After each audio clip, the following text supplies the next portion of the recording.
I'll speak to the Resources Minister, Gary Gray. But now it's time for our panel. Joining me today is the Liberal member for Kooyong, Josh Frydenberg, and Greens Senator Lee Rhiannon. Welcome to you both. Good afternoon, Lyndall. Hi, Lee. Hi, Josh. Hi, Lyndall. We will begin with the Coalition's costings and the paid parental leave scheme. The government's stepping up its attack, accusing the Coalition of hitting investors hard. Tony Abbott insists investors will be better off overall thanks to a stronger economy. But the government says the Coalition's hiding the true impact of its policies. Well, let's be very blunt about it. If you're going to lodge and launch this sort of hit on people's superannuation earnings through a change to the franking arrangements for investment earnings, it's going to hit superannuation big time. Levies don't attract franking credits. That's just a standard rule. The investors in these companies will get higher dividends and a more reliable dividend stream from a coalition government. This is symptomatic of everything the government has said about the opposition's policies in this election. They're poorly costed, they're unfunded, and the opposition will have to pay for them by tax increases and spending cuts. Josh, would it be easier for the Coalition if you just released your costings now? We'll release our costings in good time, Lyndall, and as you know, the government's track record in this area is pretty poor, so people in glass houses shouldn't be throwing stones. They released their costings just the evening before the election, both in 2007 and in 2010. So we'll release them in good time. And when it comes to the paid parental leave scheme, that has been fully costed by the Parliamentary Budget Office, and it will be fully funded. Now, lots of Coalition MPs and senators, Matthias Cormann said it earlier, you said it now, say in good time. Do you know exactly what that period of time is? I don't know the date. That's a question for Tony Abbott, Joe Hockey and Andrew Robb and Matthias Cormann to consider. But, you know, they'll be putting together all those final details, and it will be released with plenty of time for people to scrutinise it.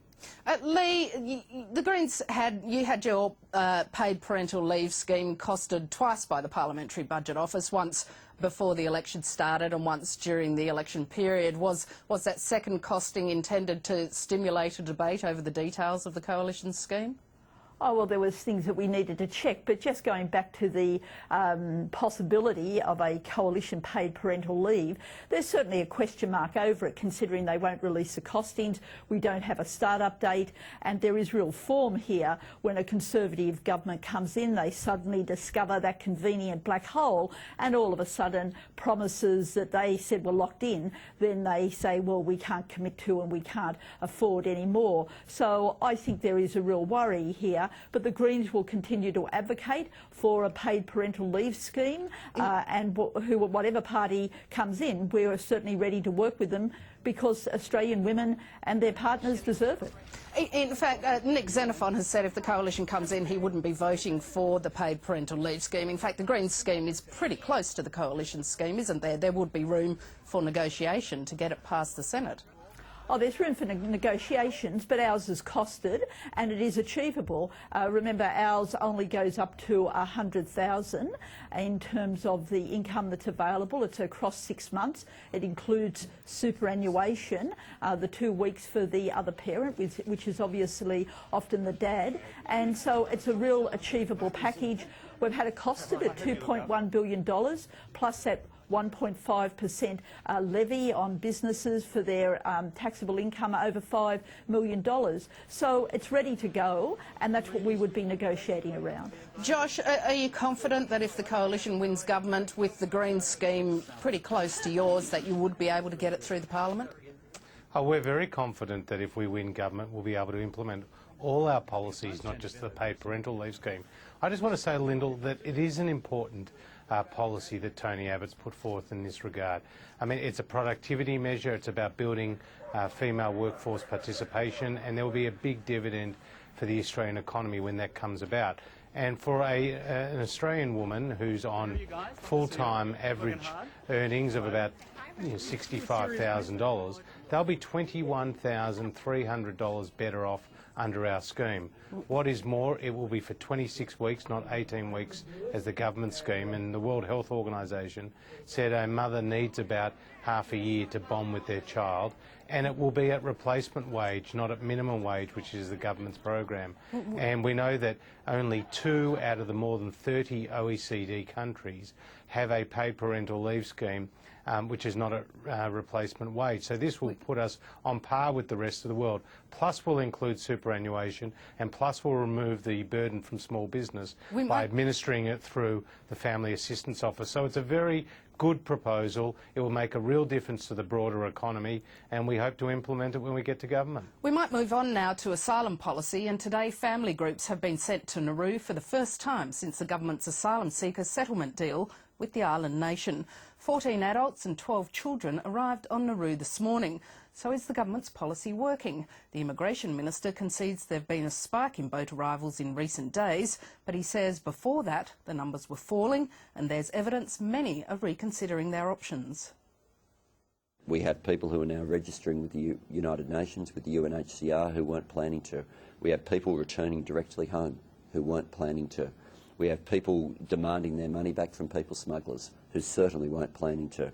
And we have people smugglers now desperate to try to overwhelm the system, offering cut price rates and doing everything they can to try to get the last few boats off. They never see the holes and failings in their own policies, and then it all falls apart later and they just shake their heads and the boats come even faster with more people on it. This thing mutates like a virus.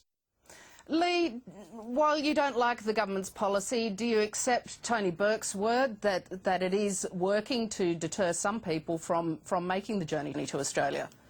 Oh, not at all. We've seen the boats and the numbers go up and down, and I think there's been so much evidence to show that when people are in a terrible situation in their country, what they're considering is how they save their children's lives, how they save their own lives, and that therefore that they may have to leave the country, and then they deal with the trip as it unfolds. And this again goes back to Australia's clear responsibility to honour its international obligations. The Greens are calling for more money to be put into Indonesia to assist them to process refugees there, and we could save so much money. It's costing us over $7 billion to run these offshore detention centres. Looks like the costs will blow out.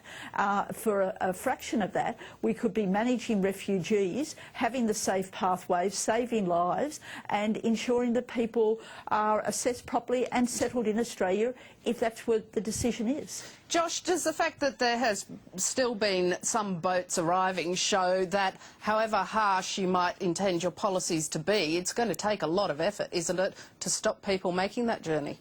Well, we've said that the government's PNG so-called solution will not be the answer. You need a range of domestic-based measures, and that's why we've put them forward in addition to offshore processing, namely temporary protection visas and turning back the boats when it's safe to do so.